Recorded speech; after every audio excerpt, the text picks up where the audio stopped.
녹정기, 김용원저, 제3권 5장.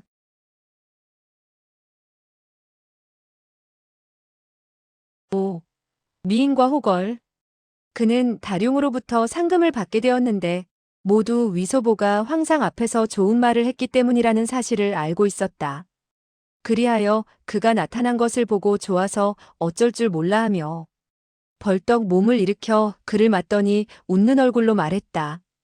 개공공, 오늘은 무슨 바람이 불어 이곳까지 왕림하시게 되었소이까? 위소보는 웃었다.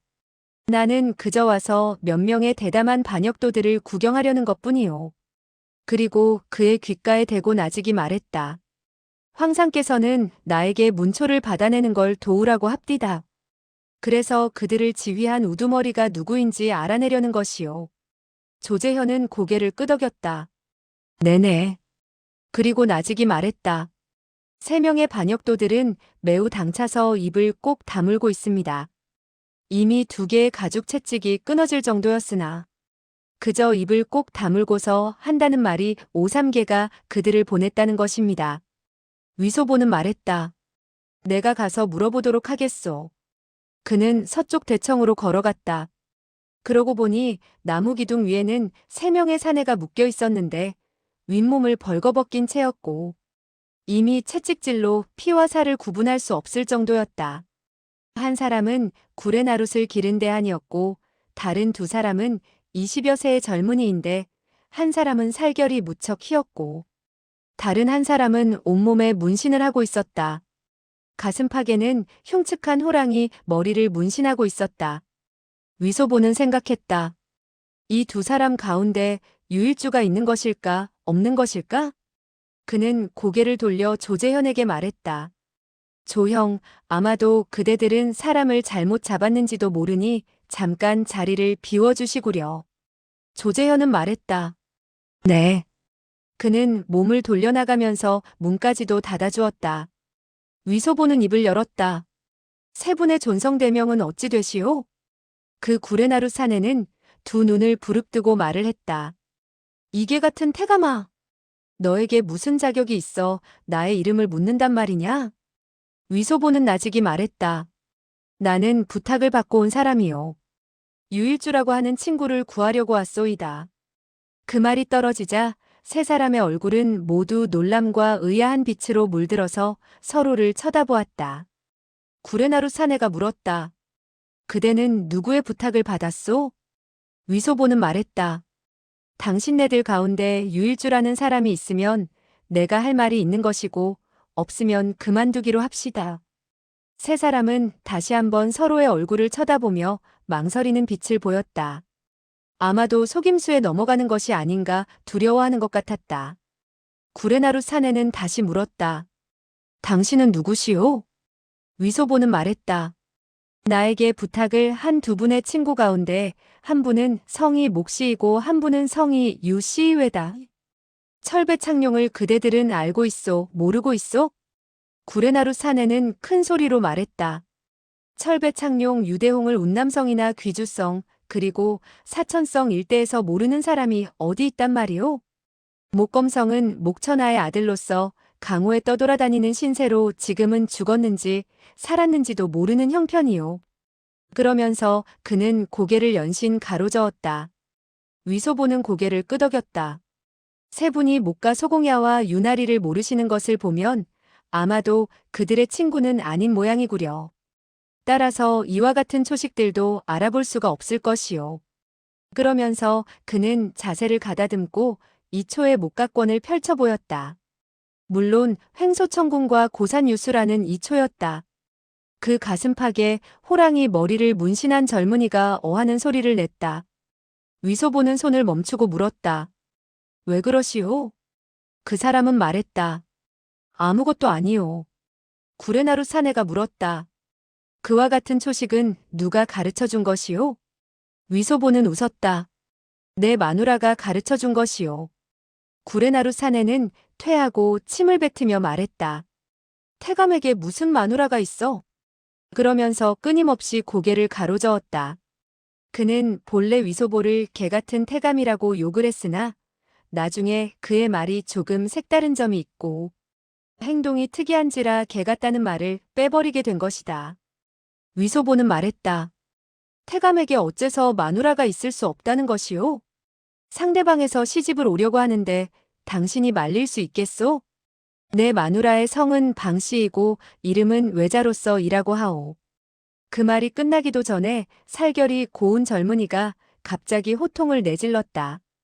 터무니없는 소리. 위소보는 그를 쳐다보았다. 그의 이마에는 푸른 힘줄이 돋아나 있었고 두 눈에서는 금방 불이라도 뿜어나올 것 같았는데 극도로 다급해하는 모습이 아닌가. 위소보는 이 사람이 바로 유일주라고 생각했다. 그는 약간 갸름한 얼굴을 하고 있었는데 모습은 무척 준수했다. 다만 크게 화를 내고 있는 얼굴이라 그 표정이 약간 무시무시했다. 위소보는 즉시 웃으면서 입을 열었다. 뭐가 터무니없는 소리란 말이오? 내 마누라는 모광부 중에서 유백방소 4대 가장의 하나인 방씨 집안의 후손이란 말이오. 나에게 중매를 선 사람은 소씨 성을 가진 사람으로. 성명이 소강이라 하며 벼로가 있는데 벼로는 성수거사라 한다오. 그리고 또 한 사람 백씨 성을 가진 중매인이 있어. 그의 형인 백한송은 최근 어떤 사람에게 맞아 죽었는데 백한풍은 너무나 공공한 나머지 남의 중매인이 되어 돈을 얻어서는 그의 죽은 형을 수렴할 수 있었다오. 그 젊은이는 들으면 들을수록 화가 난다는 듯 크게 고함을 쳤다. 너는. 그 구레나루 사내는 고개를 가로저었다. 형제, 아무 소리도 하지 말게. 그리고 위소보에게 말했다. 모광부의 집안일을 그대는 꽤나 많이 알고 있구려. 위소보는 말했다. 나는 목시 집안의 사위가 아니겠소? 그러니 장인 영감 집안의 일을 어찌 모르겠소. 그방 소저로 말하면 본래 나에게 시집 오려고 하지 않았소. 그녀의 사형 유일주와는 이미 혼약이 맺어져 있다고 했소. 그러나 그 유가라는 자가 못나게 실이 매국노인 오삼계의 부하로 들어가 황궁으로 뛰어들어서는 황제를 찔러 죽이려 했다는 말을 듣게 되었소. 그대도 생각해 보시오. 오삼계라는 이 매국노는. 거기까지 말한 그는 음성을 낮추어서 말했다. 오랑캐와 결탁해서 우리 대명나라 천자의 아름다운 강산을 두 손으로 청나라 개도적들에게 바치지 않았겠소? 오삼계라는 녀석에 대해서 무릇 우리 한나라 사람이라면 그의 껍질을 벗기려고 하지 않는 사람이 없고 그의 살을 뜯어먹고 싶어 하지 않는 사람이 없는 형편이요. 그런데 유일주라는 녀석은 주군으로 모실 만한 사람이 그렇게 많은데도 어찌하여 오삼계에게 투신을 하느냔 말이 왜다. 방소전은 자연 체면이 서지 않는다고 느끼고 다시는 그에게 시집을 가려고 하지 않았소. 그 젊은이는 다급해져서 말했다. 나는. 구레나루 사내는 고개를 가로저었다. 사람에게는 각기 뜻이 있는 법이 왜다. 귀하가 청나라 궁중에서 태감 노릇을 하고 있는 것도 영광스러울 것은 없소. 위소보는 대답했다. 맞소 맞아. 물론 영광스러울 것도 없소. 그런데 우리 마누라는 옛 정인을 잊지 못하고 반드시 알아보라는 것이었소. 즉, 그 유일주가 도대체 죽었는지 살았는지 정말 죽었다면 그녀가 나에게 시집 오는 데에 대해서 더욱더 마음 편하게 생각할 것이고 이후 아무런 걱정을 하지 않아도 될 것이 아니겠소? 하지만 그녀의 유사형을 위해 신의를 모시고 지전이라도 불살라드려야 하지 않겠소? 세 분 친구 가운데 유일주라는 사람은 없지요? 그럼 나는 돌아가서 방소저에게 사실을 알리고 오늘 밤 바로 혼례를 올리도록 하겠소이다. 그리고 그는 몸을 돌려 밖으로 나가려고 했다. 그 젊은이는 말했다. 내가 바로. 그 구레나루 사내는 호통을 내질렀다. 말하지 마라. 그 젊은이는 힘주어 몇 번 버둥거리더니 부르짖었다. 그는. 갑자기 그는 침을 위소보에게 뱉었다.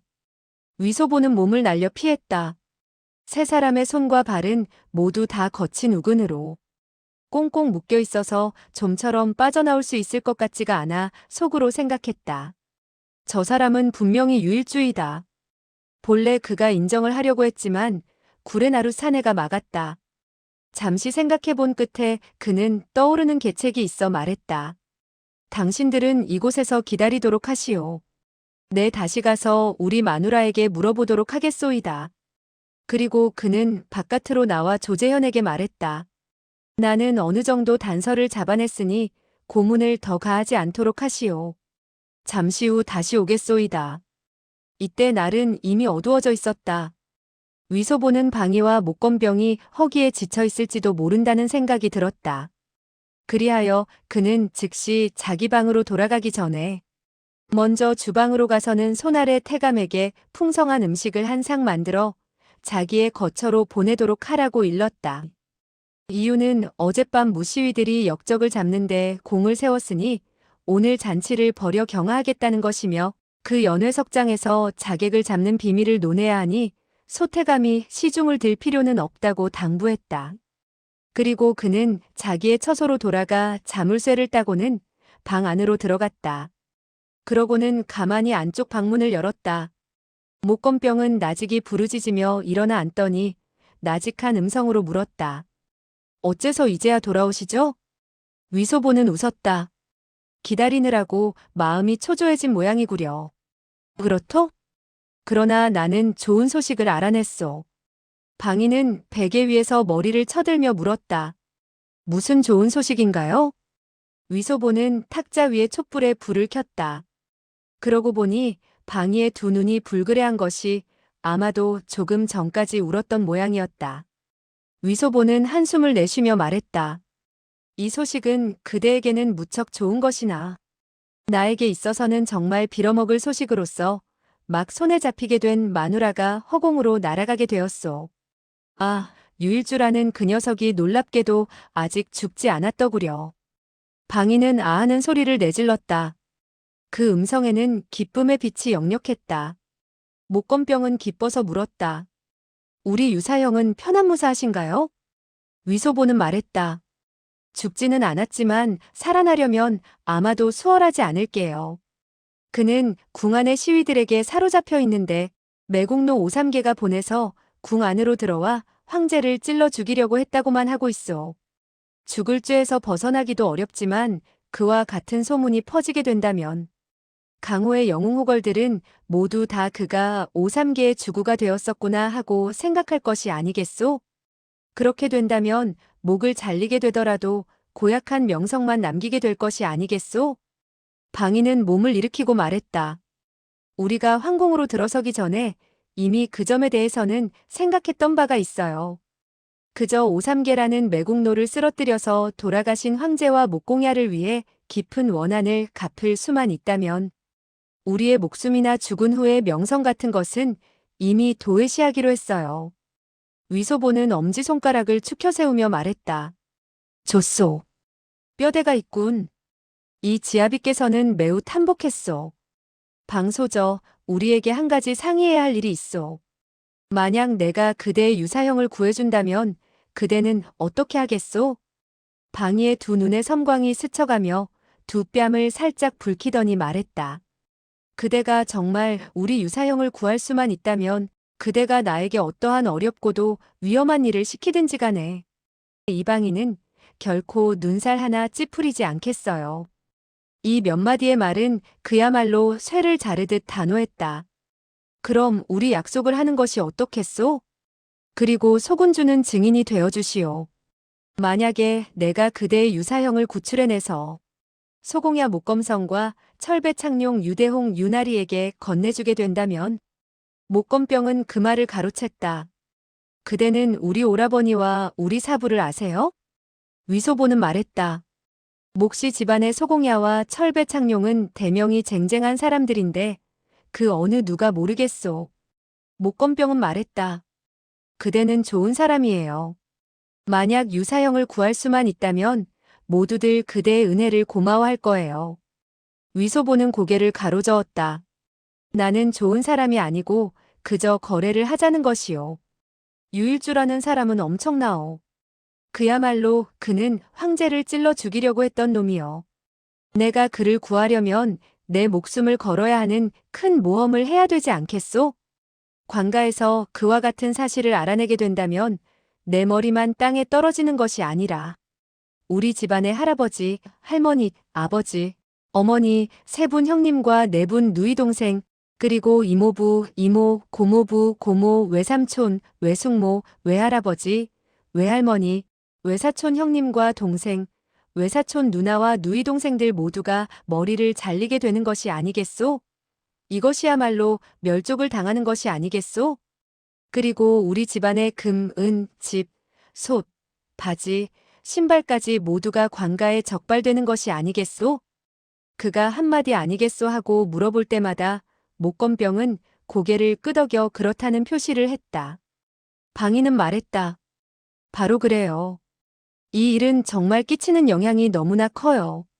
그러니 결코 그대에게 해달라고 청을 할 수가 없어요. 어찌되었든 우리 사형은 죽었어요.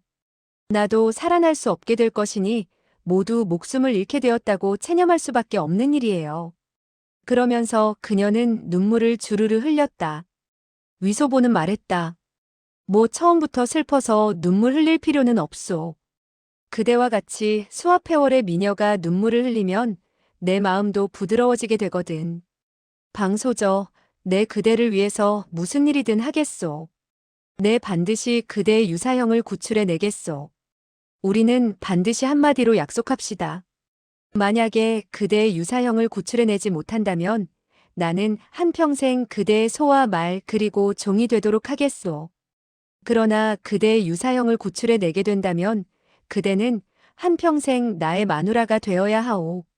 장부일어는 그야말로 무슨 말이라도 뒤쫓아 잡을 수 없다는 그 한마디를 잊지 않으면 될 것이오. 방인은 멍하니 그를 바라보았다. 얼굴의 붉은 기운은 점차 가라앉고 창백한 빛이 어리기 시작했다. 걔 오라버니, 유사형의 목숨을 구해내는 일이라면 어떠한 일이라도 나는 마다하지 않겠어요. 만약 그대가 정말 그를 편안무사하게 구해낸다면 나는 한평생 그대의 시중을 들어도 안 될 것은 없어요. 다만, 거기까지 이야기했을 때 방문 밖에서 발걸음 소리가 들렸고 말을 알리는 소리가 들렸다. 개공공, 술과 음식을 가져왔습니다. 방인은 즉시 입을 다물었다. 위소보는 대답했다. 좋아. 그리고 그는 방을 나서면서 안쪽 방문을 닫고 앞쪽의 문을 열었다. 4명의 태감이 밥과 찬, 그리고 그릇들을 들고 들어와 바깥 방에다 차려놓기 시작했다. 모두 다 12쟁반의 찬이 마련되었고 달리 한 냄비에 운남기 과계가 있었다. 4명의 태감들은 8짝의 젓가락과 술잔들을 놓더니 공손하게 말했다. 개공공, 또 모자라는 것이 없습니까?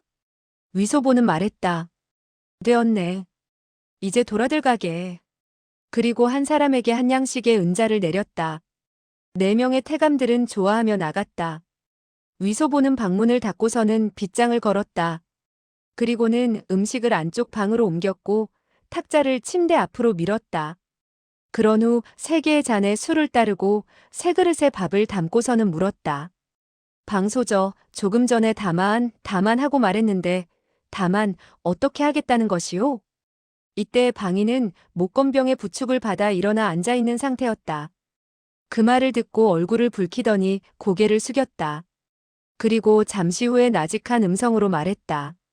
나는 본래 그대가 궁중의 집사인데 어떻게 마누라를 맞아들일 수 있겠느냐고 말하려 했어요. 그러나 어찌되었든 간에 그대가 우리 유사형의 목숨을 구할 수만 있다면 저는 한평생 그대를 돌보도록 하겠어요. 그녀의 살결은 그야말로 옷과 같이 아름답고 수정같이 매끄러웠다. 붉은 촛불을 받게 되자 뭐라고 말할 수 없을 정도로 아름다웠다. 위소보는 나이가 어렸으나 그와 같은 모습을 보고 가슴이 설레는 것을 금할 수 없어 웃으며 입을 열었다. 원래 그대는 내가 태감이라 마누라를 맞아들일 수 없다고 말하려 했군. 마누라를 맞아들이고 못 들이는 것은 내 일이니 그대가 걱정할 것은 없소이다. 내 다시 그대에게 묻겠는데 내 마누라가 되겠소? 방인은 아름다운 눈썹을 살짝 찌푸리며 얼굴에 약간 노기를 띄었다. 그리고 잠시 여유를 두었다가 굳은 결심을 한 듯 말했다. 그대의 처가 되는 것은 말할 것도 없거니와. 그대가 나를 청로에 팔아 기녀를 만든다고 하더라도 나는 즐겁게 응하겠어요. 이 몇 마디의 말을 만약 다른 남자가 듣게 되었다면 매우 불쾌하게 생각했을 것이다. 그러나 위소보는 본래 기녀원 출신이라 별로 대수롭게 여기지 않았다. 오히려 싱글벙글 웃으면서 말했다. 좋소. 바로 그렇게 하도록 합시다. 자, 훌륭한 마누라, 그리고 훌륭한 누이, 우리 세 사람이 함께 술을 들도록 합시다. 방인은 본래 눈앞에 이 나이 어린 태감을 대수롭게 여기지 않았다. 그런데 그가 비수로 어전시위 부총관인 서동을 죽이고 기이한 약으로 그의 시체를 없애는 것을 보고 또 궁중의 무시위들과 다른 태감들이 모두 다 그에게 매우 공경하는 태도를 취하는 것을 보고서야 그가 확실히 대단한 인물이라는 것을 믿게 되었다. 유일주는 그야말로 그녀가 온 마음을 기울여서 사랑하는 사람이었다. 정식으로 혼인 약속은 없었으나 두 사람은 이미 서로 마음을 통하고 있었고 한 사람은 그대가 아니면 시집을 가지 않겠다는 식이었고 또 상대방에서는 그대가 아니면 장가를 들지 않겠다는 식이었다. 그리고 어젯밤 두 사람이 동시에 궁 안으로 들어와 그와 같은 큰일을 해내게 되었을 때 방인은 유일주가 그만 시위들에게 사로잡히는 것을 보게 되었다. 그러나 자기 역시 상처 입은 몸이라 구할 수가 없어. 사랑하는 사람이 반드시 난을 당하게 되겠구나 하고 생각했다. 그런데 이 나이 어린 태감은 그가 비단 죽지 않았을 뿐만 아니라 방법을 강구해서 그를 구해내겠다는 것이 아닌가. 그녀는 속으로 생각했다.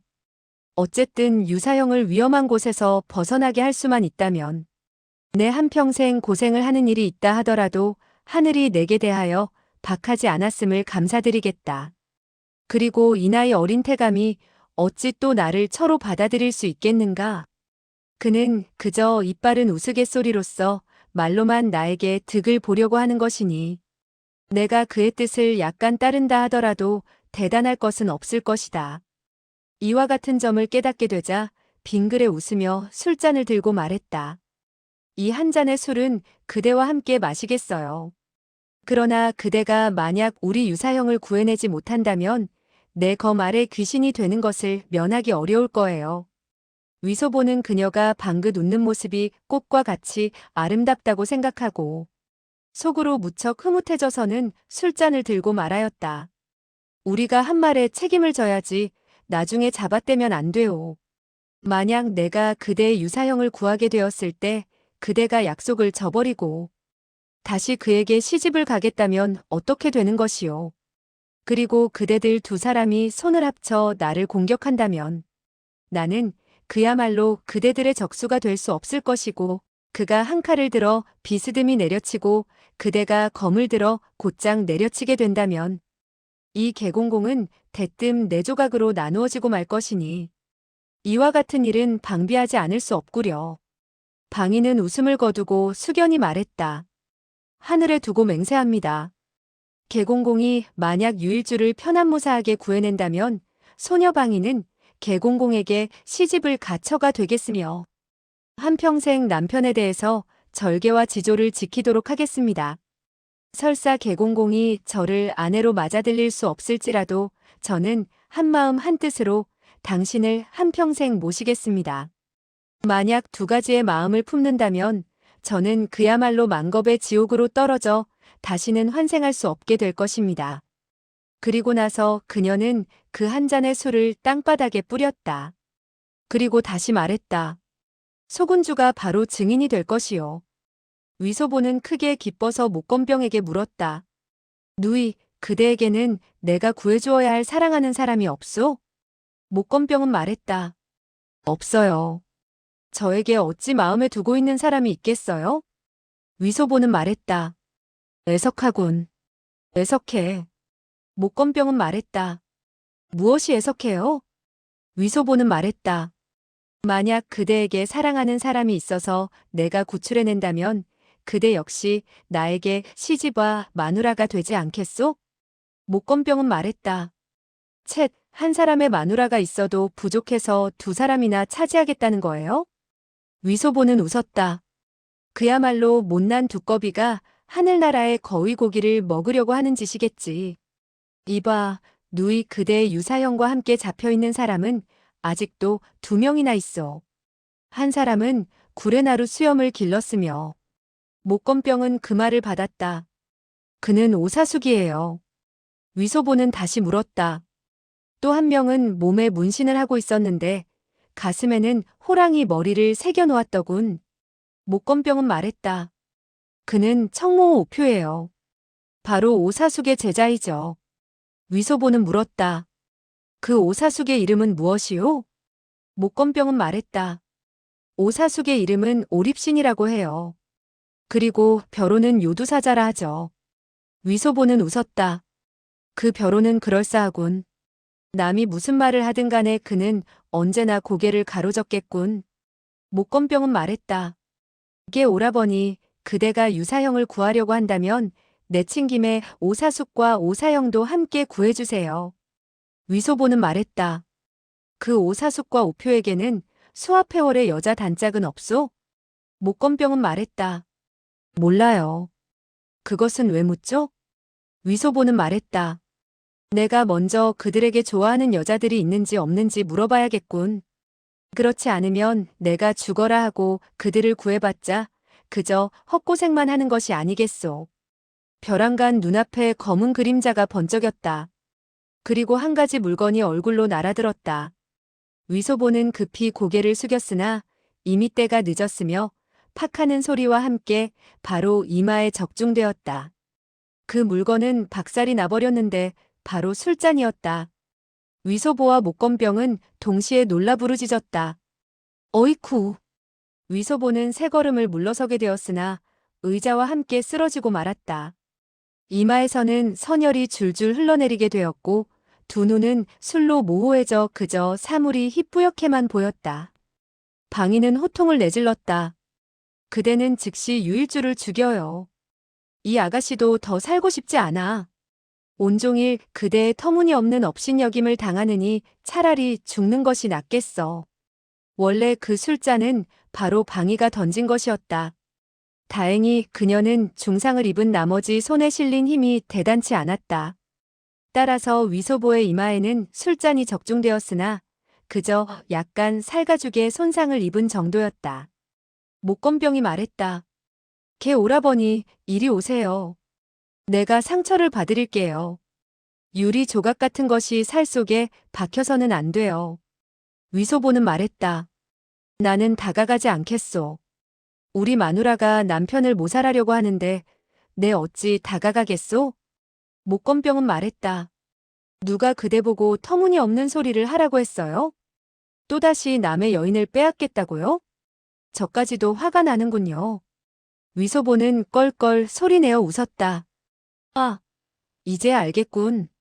원래 그대들 두 사람은 질투를 한 것이군. 내가 다른 여인을 얻으려고 하니까 나의 큰 마누라고 작은 마누라고 간에 모두 다 크게 질투를 불러일으켰군. 목건병은 술잔을 들고 말했다. 그대는 나를 뭐라고 불렀지요? 나 역시 술잔을 그대에게 던질 수 있어요. 위소보는 소매자락을 뻗쳐 눈을 훔쳤다. 그러고 보니 목건병은 짐짓 화가 난 양 입술을 뾰로통하니 내밀고 있었는데 눈가와 입가에는 미소가 어려 있었다. 그리고 방이의 표정을 보니 약간 겸연쩍어하는 표정이 아닌가.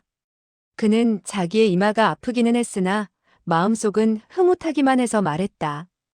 큰 마누라가 나에게 술잔을 던졌는데 작은 마누라가 던지지 않는다면 너무나 공평하지 못한 일이지. 그리고 한 걸음 다가가서는 말했다. 작은 마누라도 던져요. 목건병은 말했다. 좋아요. 그리고 손을 쳐들더니 술잔에 따른 반잔의 술을 그의 얼굴에 뿌렸다. 위소보는 피하지 않고 반잔의 술이 모두 그의 얼굴에 뿌려지는 것을 고스란히 받았다. 그리고 혓바닥을 내밀어 얼굴의 핏물과 술을 함께 핥아먹으며 쩝쩝 소리가 나도록 입맛을 다셨다.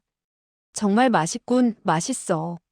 큰 마누라는 때려서 피를 흘리게 했고 거기다가 작은 마누라가 뿌린 술을 더하게 되자 아이고. 그야말로 맛이 좋아 죽을 지경이로구나. 맛이 좋아 죽을 지경이야.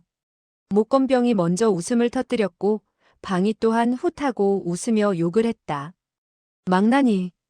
그리고 품속에서 한 조각의 손수건을 꺼내 목건병에게 내밀며 말했다. 그대가 상처를 닦아주도록 해요. 목건병은 웃었다. 상처를 입힌 사람은 그대인데 왜 내가 닦아줘요? 방이는 손으로 입을 가리고 말했다. 그대는 그의 작은 마누라가 아니에요? 목건병은 침을 뱉었다. 쳇. 그대는 조금 전 친히 그에게 응낙했지만 나는 응낙한 적이 없어요. 방이는 웃으며 말했다. 약속을 하지 않았다고 누가 그래요? 그가 작은 마누라도 던지라고 했을 때 그대는 술을 그에게 뿌렸잖아요. 그것이야말로 스스로 작은 마누라가 되겠다는 것을 응낙하는 것이 아니고 무엇이에요? 위소보는 웃었다. 맞았소. 맞아. 우리 큰 마누라도 귀엽고 작은 마누라도 귀엽군. 그대들 두 사람은 안심하시오. 내 다시는 남의 여자들을 찝쩍거리지 않으리다. 방이는 위소보에게 다가오라 하고는 그의 이마에 난 상처에 유리 조각이 있는지 없는지 살핀 후 핏물을 닦아냈다. 세 사람은 술을 별로 마실 줄 몰랐으나 배가 고팠던 참이라 적지 않은 찬을 먹었다. 그리고 농담을 주고받았는데 그야말로 그들의 방 안은 봄바람이 이는 것 같았다. 식사를 끝내게 되자 위소보는 하품을 하고 말했다. 오늘 밤 나는 큰 마누라하고 자야 하나 아니면 작은 마누라하고 자야 할까? 방이는 얼굴빛을 굳히고 정색하며 말했다. 그대는 우스갯소리를 해도 정도가 있어야 해요. 그대가 다시 침대 위로 기어오른다면 나는 일검으로 그대를 죽이고 말겠어요. 위소보는 혀를 내밀었다. 끝내 언젠가는 나의 이 목숨을 그대의 손에 빼앗기게 되겠군. 그리고 그는 밥과 찬을 바깥방으로 옮겼다. 그리고 한 장의 돗자리를 꺼내 땅바닥에 펴고 옷을 입은 채 잠을 청했다. 이때 그는 실로 피곤하기 이를 데 없는 몸인지라 삽시간에 깊은 잠에 빠져들고 말았다. 이튿날 아침 일찍 일어났을 때 그는 매우 따뜻함을 느끼고 눈을 떠서 바라보니 그의 몸 위에는 이불이 덮여 있었다. 그리고 머리에는 베개가 받쳐져 있었다. 몸을 일으켜보니 침대 위에 모기장이 나직이 드리워져 있었다. 모기장을 사이에 두고 어렴풋이 방이와 목건병이 베개를 같이 하고 잠들어 있는 모습을 볼 수 있었다. 그는 가만히 일어나서 모기장을 들쳤다. 그러고 보니 방이의 얼굴은 요염했고 목건병의 얼굴은 청초했다. 두 미녀의 아리따운 얼굴은 서로 조화를 이루어 빛을 발하고 있었는데 그 모습은 명주 같기도 하고 아름다운 옷 같기도 했다. 그야말로 말할 수 없을 정도로 화사하고 아름다워 사람의 마음을 움직이게 했다. 위소보는 그야말로 두 소녀에게 각기 입맞춤을 하고 싶은 충동이 있었으나 혹시 그녀들이 놀라 깨게 될까봐 속으로 생각했다. 제기랄, 이 두 소녀가 만약 정말 나의 큰 마누라와 작은 마누라가 된다면 나는 그야말로 즐겁기 이를 데 없겠구나. 여춘원에 언제 이와 같은 아리따운 아가씨들이 있었느냔 말이다. 그는 가볍게 발걸음을 죽이고 문을 열었다. 문에서 끽하는 소리가 나자 방이는 잠에서 깬 듯 미소를 띠고 말했다. 안녕히 주무셨어요? 위소보는 말했다. 뭐라고 했죠? 훌륭한 지압이라고 불러주지도 않다니. 방이는 말했다. 그대는 아직 사람을 구출해내지 않았잖아요. 위소보는 말했다. 안심하시오. 지금 사람을 구하러 가는 길이오. 목건병 역시 잠에서 깬 듯 물었다. 이른 아침부터 두 사람은 무슨 말을 하고 있는 거예요? 위소보는 말했다. 우리는 줄곧 잠자지 않았소. 두 사람은 그야말로 밤새도록 정담을 나누고 있었지. 그리고 그는 하품을 하며 입을 가볍게 두드리면서 말했다. 정말 피곤하군. 정말 피곤해. 나는 이제 좀 자야겠어. 그는 다시 기지개를 켰다. 방이는 얼굴을 붉히며 말했다. 그대와 더불어 무슨 할 말이 그토록 많아서 밤을 새우면서까지 말한단 말이에요? 위소보는 웃으며 말했다. 훌륭한 마누라, 우리는 이제 해야 할 일을 이야기합시다. 그대는 한 통의 편지를 쓰도록 하시오. 내가 가져가서 그대의 유사형에게 보여주어야 그는 나를 믿고 따라 궁에서 빠져나가게 될 것이오. 그렇지 않으면 그는 한사코 자기가 오삼계의 사위라고 할 거란 말이야. 목건병은 그 말을 가로챘다. 그는 오삼계의 사위 되는 사람의 조카로 가장하고 있는 거예요. 위소보는 말했다. 방소저가 나의 큰 마누라가 되었으니 유일주는 그저 오삼계의 사위 노릇을 할 수밖에 없겠군. 방이는 말했다. 쓸데없는 소리 말아요. 하지만 한 통의 편지를 쓴다는 것은 그럴싸하군요. 그런데 무슨 말을 써야 하죠? 위소보는 말했다. 무슨 말이든 다 괜찮소. 그저 내가 그대의 지아비이고 천하에서 제일 가는 좋은 사람으로서 가장 의리가 깊은데 그대의 부탁을 받고 달려와 구하고자 하는 사실은 절대 틀림없는 일이라고 말하도록 하시오. 그는 해대부가 쓰던 붓, 벼루, 종이들을 찾아내서 먹을 갈았다. 그리고 한 장의 하얀 종이를 조그만 탁자 위에 놓고 침대 앞으로 내밀었다. 방이는 몸을 일으켜 앉더니 붓을 받아들었다. 갑자기 눈에서 주르륵 눈물을 흘리며 목매인 어조로 물었다. 내가 무슨 내용을 써야 하나요? 위소보는 그녀의 측은한 모습을 보고 갑자기 마음이 약해지는 것을 느끼며 말했다. 무슨 글을 써도 좋소. 어쨌든 나는 글자를 모르니 그대는 나에게 시집와서 마누라가 되었다는 말은 하지 마시오. 그렇지 않으면 그대의 유사형이 화를 내서는 내가 구해주는 것을 마다할지도 모르오. 방이는 말했다. 그대는 글자를 모르나요? 또 거짓말을 하는 거죠? 위소보는 말했다. 내가 글자를 안다면 후레자식이고 그대의 지아비가 아니라 그대의 아들이고 손자이외다. 방이는 붓을 들고 잠시 생각하더니 그래도 글을 쓰기가 어려운 듯 흐느끼며 울기 시작했다. 위소보는 가슴 가득히 끓어오르는 호기를 억누를 수 없어 큰 소리로 말했다. 좋소, 좋아. 내가 유일주를 구출해낸 이후 그대는 그에게 시집을 가도록 하시오. 내 그와 다투지 않도록 하겠소. 어쨌든 그대는 나를 따르게 된 후에도 여전히 그와 노닥거리게 될 것이고 장래에 파란 모자를 쓴 멍텅구리가 되느니 역시 그대가 즐겁게 그 빌어먹을 유일주라는 녀석에게 시집을 가도록 하는 게 좋겠소. 그대는 무슨 글이고 쓰고 싶은 대로 쓰도록 하시오. 제기랄, 이제 나는 아무것도 마음에 두지 않기로 했소. 방이는 눈물을 머금고 있는 한 쌍의 큰 눈을 들어 그를 한번 바라보더니 고개를 숙였다.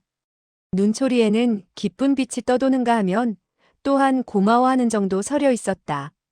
그녀는 종이 위에 몇 줄의 글을 써서는 종이를 접으며 말했다. 아무쪼록 그에게 건네주세요. 위소보는 속으로 욕을 했다. 빌어먹을 그대는 그대니 하고 부를 뿐 오라버니라고 한마디 불러주지 않는구려. 이야말로 냇물을 지나게 되면 다리를 부숴버리고 잿밥을 먹은 뒤는 화상을 찾지 않는 격이군. 그러나 그는 이미 영웅호걸처럼 호기가 매우 높다는 듯이 행동한 이상 다시는 방이 보고 자기의 마누라가 되라고 강요할 수 없었다. 그는 접은 쪽지를 받아 품속에 집어넣고는 고개도 돌리지 않고 문을 나서며 생각했다. 영웅이 되려면 스스로 손해를 좀 봐야 한다. 훌륭한 마누라를 두 손으로 남에게 바치게 되었구나.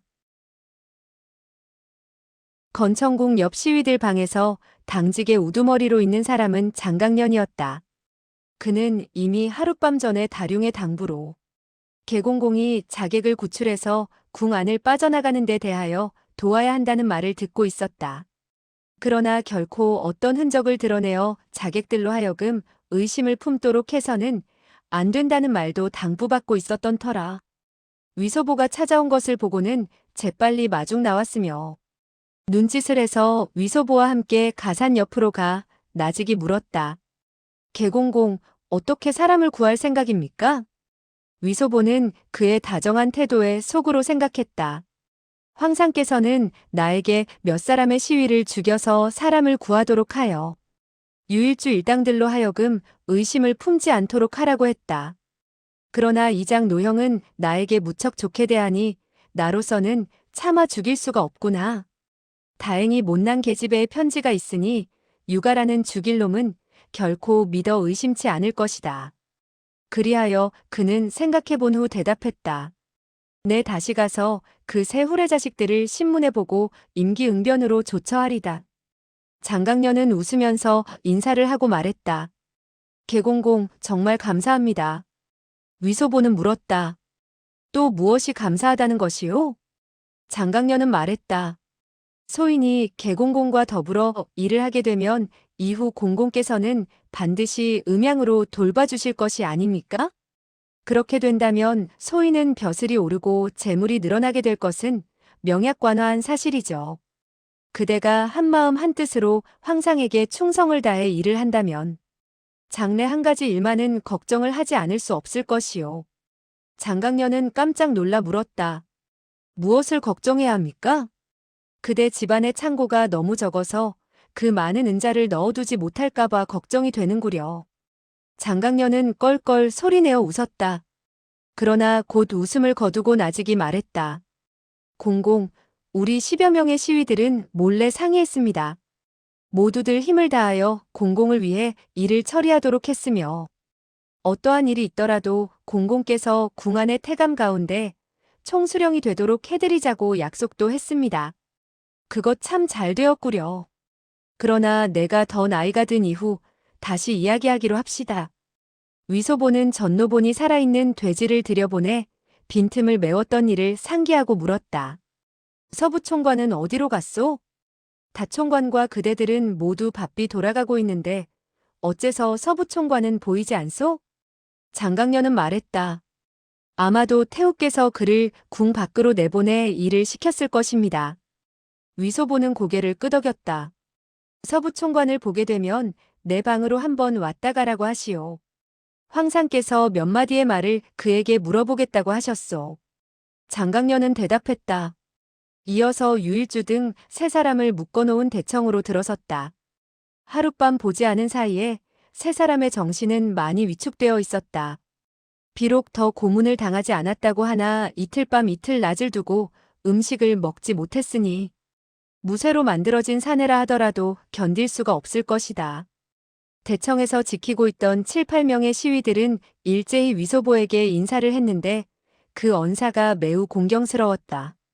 위소보는 큰 소리로 말했다. 황상께서 분부를 내리셨소. 이 세 반역도는 대형 무도한 자이니 즉시 참수하여 무사람들에게 본을 보이라고 했소. 그러니 빨리 가서 술과 고기 그리고 밥과 찬들을 가져와 그들에게 배불리 먹이도록 하시오.